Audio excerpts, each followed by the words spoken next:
Tudo tranquilo? Tudo bem? A você que vai fazer o concurso público aqui para o estado de Mato Grosso, né? Eu estou aqui para passar mais uma aula para vocês sobre a cultura de Mato Grosso, sobre os aspectos culturais de Mato Grosso.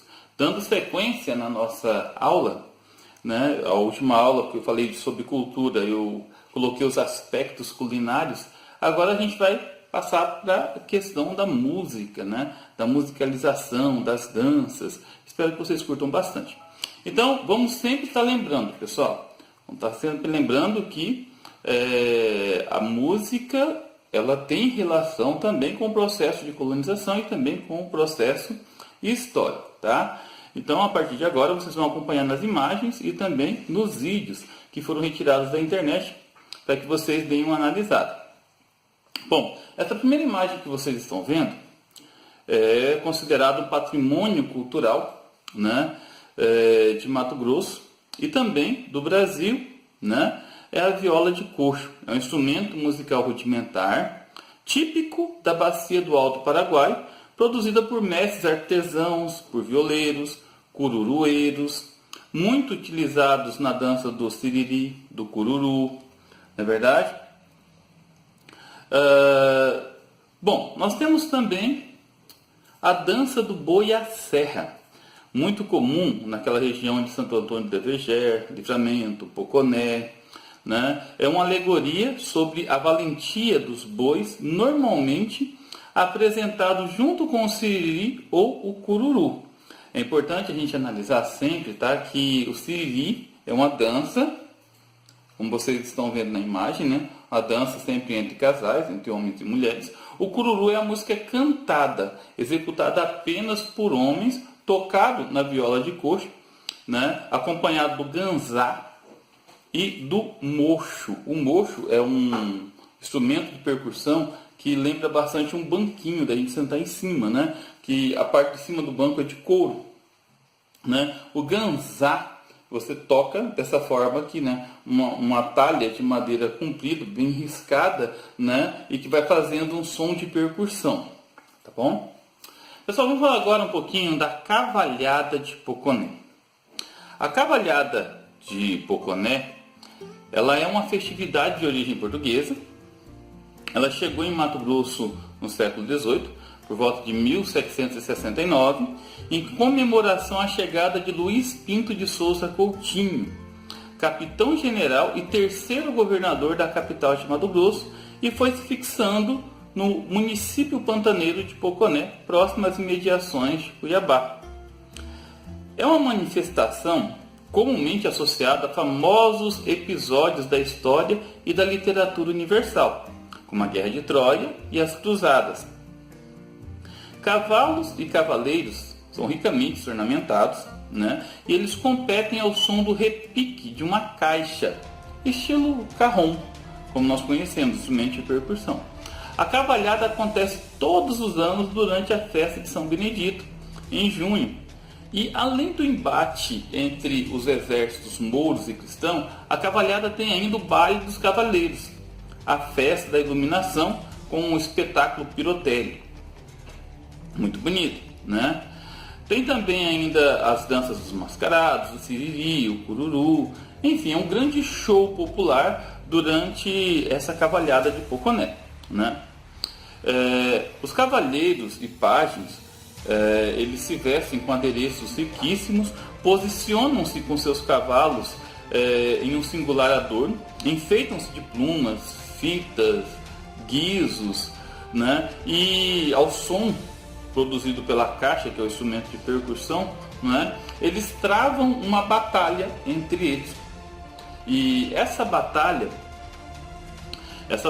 tem a intenção de salvar uma rainha, né? Essa rainha, ela foi sequestrada pelos mouros, né? Ela foi sequestrada, a rainha moura é sequestrada, né? É roubada pelo exército cristão e o castelo é incendiado. Enfim, né? É uma manifestação histórica cultural muito bonita e de bastante renome para Mato Grosso, principalmente para o município de Poconé. Eu comentei durante a cavalhada de Poconé sobre a dança dos mascarados, né? Também é muito comum no município de Poconé. Ela é muito apreciada nas festas de São Benedito e também nas festas do Espírito Santo. Não se sabe de onde veio, nem quem a introduziu aqui. É uma dança que, sem dúvida, vem dos costumes dos índios e foi enriquecida pelos colonizadores espanhóis que aqui chegaram. É bom sempre a gente lembrar que Mato Grosso estava no domínio dos espanhóis, né? Tem a questão do Tratado de Tordesilhas. Essa região de Mato Grosso pertenciam aos espanhóis até o século XVIII, né? E depois foi passado para o domínio português através do Tratado de Madrid de 1750. Os participantes são somente homens, só homens que participam dessa dança, tá? Os homens, eles usam máscaras, chapéus, plumas, espelhos e outros enfeites, desempenhando uma função tanto de dama como de galã. Cada participante prepara a sua roupa. O galã manda fazer roupas coloridas e bem enfeitadas. Desde 1915, o primeiro marcante foi o senhor Daniel Martins Leão, fez que essa dança fosse fortemente passada de pai para filho. Hoje, ele tem grande influência de parentesco nesse grupo folclórico de Poconé. A dança é composta por 12 pares e 3 balizas, 3 galãs na frente do grupo dos mascarados carregando o mastro. Bom, vamos falar agora da dança do Congo. Bom, para a gente falar da dança do Congo, a gente precisa remeter a um aspecto histórico, não é? Que é a primeira capital de Mato Grosso, Vila Bela da Santíssima Trindade, né? Bom, vamos primeiro nos ater ao contexto. A resistência, a tradição, a demonstração de fé, de religiosidade, demonstrando a força de um povo que luta para preservar a sua história. Reis e embaixadores travam uma luta dramatizada em que 2 reinados africanos disputam o poder. Em Mato Grosso, a dança surgiu com a vinda de escravos para a primeira capital, Vila Bela. A dança manifesta ainda a resistência dos negros que ficaram no município, mesmo com a transferência da capital para Cuiabá. Vamos lembrar, pessoal, que no início da colonização, a primeira capital de Mato Grosso, Vila Bela da Santíssima Trindade, né, no começo do século XVIII, né, ela foi bastante povoada por negros, escravos. Tanto é que a população de Vila Bela é majoritariamente negra. Tá? Esse processo colonizatório surgiu várias manifestações culturais. Por isso a dança do Congo. Congo, né, está remetendo à parte da África negra. Tá? Aquela região próxima à linha do Equador, onde fica a segunda maior floresta equatorial do mundo, que é a floresta do Congo, né? Lá também tem um país, né? A República Democrática do Congo. Então faz uma referência, tá? Boa parte dos negros escravos que vinham para cá vinha dessa região da África, né? Enfim, na dança, os homens tocam os instrumentos e as mulheres representam as rainhas, que trajam vestidos longos nas cores azul ou branco, com enfeites, e levam à frente os estandartes com os santos de louvor, São Benedito e Nossa Senhora do Rosário. Os personagens do reinado do Congo são o rei, o príncipe e o secretário de guerra.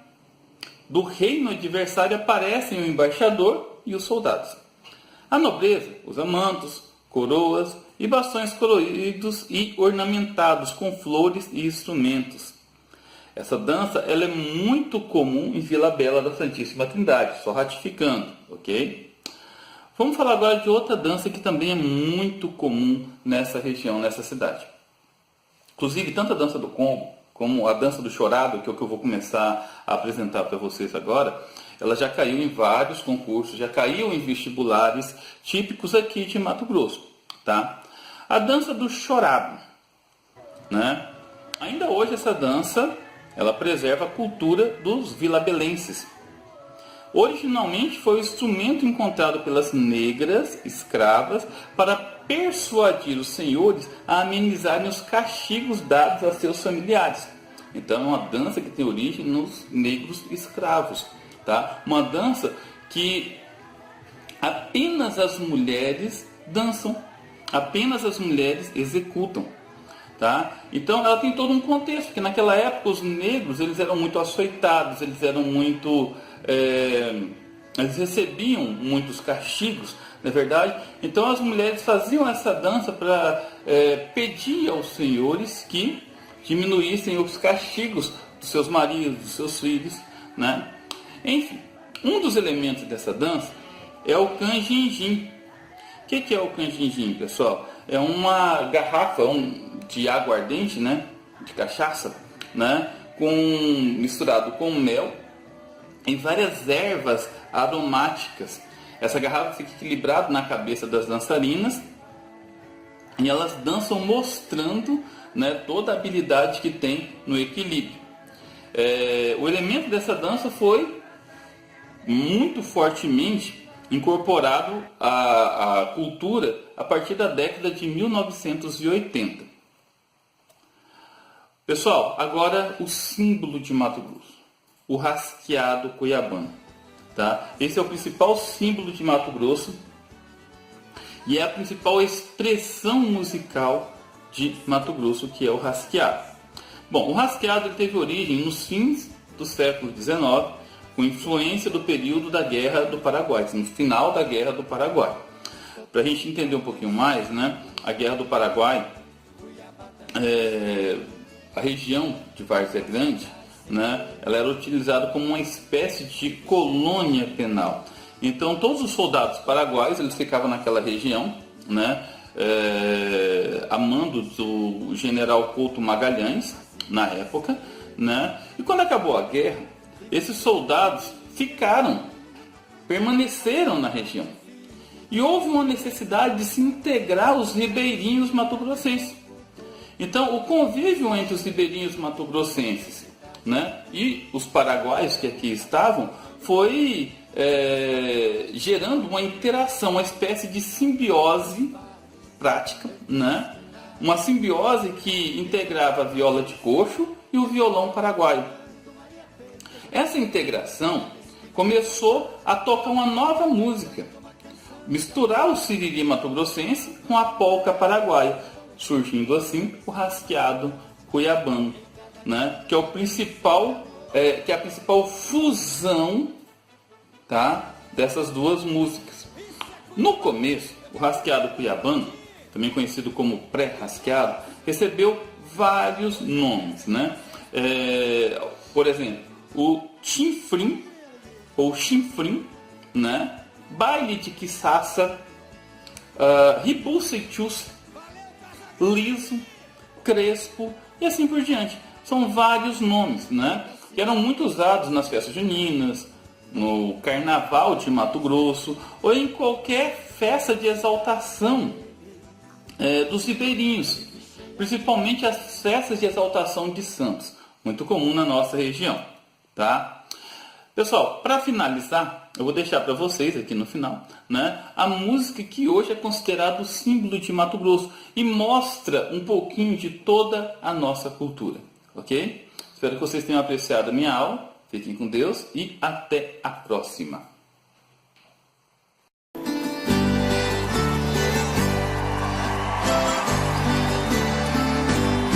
É bem Mato Grosso, o Guaraná ralado, pacu assado, manga madura no quintal. É bem Mato Grosso, banho de rio ou cachoeira, pescaria no Telespires, Araguaia ou Pantanal. É bem Mato Grosso, festa de santos, churrasco, pique, caju. É bem Mato Grosso, longo, viola de coxo, siriri e cururu. É bem Mato Grosso, belas igrejas, casarões coloniais, festa de rodeio, praias, festivais. É bem Mato Grosso, grandes rebanhos, plantações fenomenais, um povo hospitaleiro, como não se viu jamais. É bem Mato Grosso, o sol mais quente que há, aquela bem geladinha, a morena e a loirinha que faz a gente suspirar. É bem Mato Grosso, um bailão de rasqueado, ninguém fica parado até o dia clarear. É bem Mato Grosso, um bailão de rasqueado, ninguém fica parado até o dia clarear. É bem Mato Grosso, um bailão de rasqueado, dia clarear.